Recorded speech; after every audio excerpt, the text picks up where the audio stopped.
رمضان کے جو روزے آپ لوگوں سے چھوٹ گئے ہیں اگر، تو سب سے پہلے ان رمضان کے چھوٹے ہوئے روزوں کو رکھنے کی کوشش کریں۔ جیسے کہ خواتین کے ناپاکی کی حالت میں جو روزے چھوٹ جاتے ہیں، ہے نا، اسی طرح سے مان لیجیے آپ بیمار ہو گئے تو 2 4 6 روزے آپ کے رمضان کے مہینے میں چھوٹ گئے،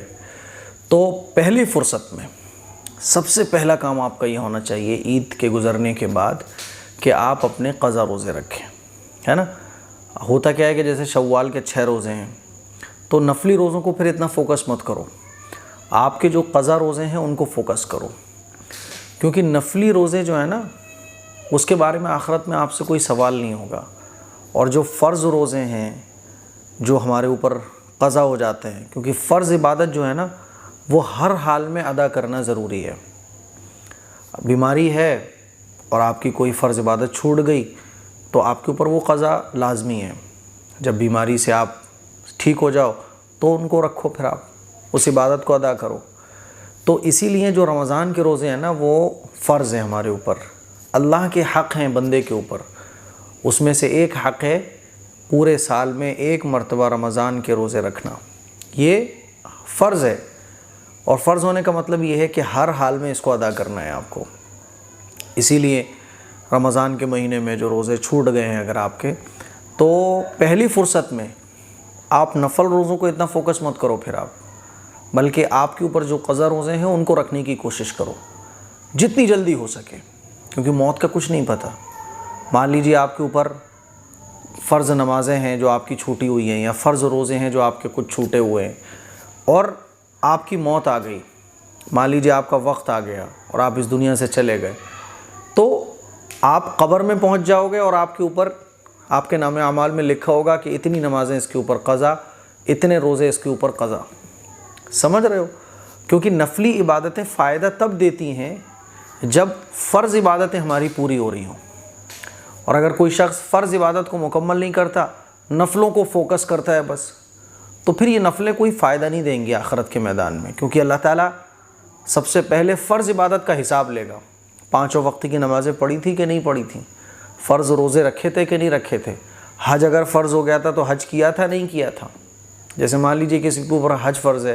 اب وہ عمرے پہ عمرے کرتے چلے جا رہا ہے، حج نہیں کر رہا ہے، تو اس سے حساب ہوگا کہ حج کیا کہ نہیں کیا۔ یہ نفلی عبادت تو بعد میں ہے، ان کا نمبر تو بعد میں آئے گا، پہلے فرض کا حساب دو، یعنی جو تمہارے اوپر لازمی اور ضروری عبادتیں تھیں اللہ تعالیٰ کی طرف سے اس کے بارے میں بتاؤ۔ پھر اگر فرض عبادت کے اندر کوئی کمی ہوگی تو نفل عبادتیں جو ہم نے کی ہیں، سنتیں پڑھی ہیں، نفل نمازیں پڑھی ہیں، نفل روزے رکھیں، اس کے ذریعے فرض عبادتوں کی کمی کو پورا کیا جائے گا۔ حدیث سے پتہ چلتا ہے کہ کسی بندے کا نام اعمال کھولا جائے گا تو اس کی فرض عبادتوں میں اگر کمی ہوگی، مان لیجیے فرض نماز میں اگر کوئی کمی ہے تو نفل نمازوں کے ذریعے اس کمی کو پورا کیا جائے گا۔ اسی طرح سے فرض روزے کے اندر کوئی کمی ہے تو نفلی روزوں کے ذریعے اس کمی کو پورا کیا جائے گا۔ اسی لیے میرے عزیز بھائیوں، میری بہنوں، اگر آپ کے رمضان کے روزے چھوٹ گئے تو سب سے پہلے آپ فرض روزوں کو رکھو جو آپ کے چھوٹے ہوئے ہیں، کیونکہ وہ فرض ہیں، ان کو جتنی جلدی ادا کر سکتے ہو کرو آپ، جتنی جلدی۔ سمجھ رہے ہو؟ جب وہ قضا روزے آپ کے کمپلیٹ ہو جائیں پھر اس کے بعد آپ نفل روزے رکھنا شروع کرو۔ یہ ایک بہت ضروری مسئلہ ہے جو لوگوں کو کنفیوز کرتا ہے، میں نے سوچا کہ اس مسئلے کو کلیئر کر دیا جائے، اس کلپ کو شیئر کریں۔ اچھا، ایک مسئلہ اور ہے کہ جو ہمارے رمضان کے مہینے میں روزے چھوڑ گئے ان کی نیت کیسے کی جائے گی۔ تو مان لیجیے آپ کو کل کا روزہ رکھنا ہے تو آپ نیت کر لو کہ مجھے کل کا اپنا قضا روزہ رکھنا ہے، آپ نیت کر لو۔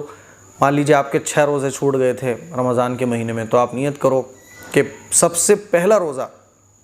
جو میرا چھوٹا تھا اس کی قضا میں کل کروں گی، یعنی کل کا میرا روزہ ہوگا، ٹھیک ہے۔ آپ سحری میں اٹھو، سحری کرو، آپ کا روزہ ہو گیا، ٹھیک ہے۔ اب آپ کو دوسرا روزہ رکھنا ہے، نیت کر لو کہ اللہ جو دوسرا دن وغیرہ اور تاریخ وغیرہ مائنڈ میں لانے کی ضرورت نہیں ہے، آپ کے 6 روزے چھوٹے ہوئے ہیں یہ آپ کو یاد ہونا چاہیے،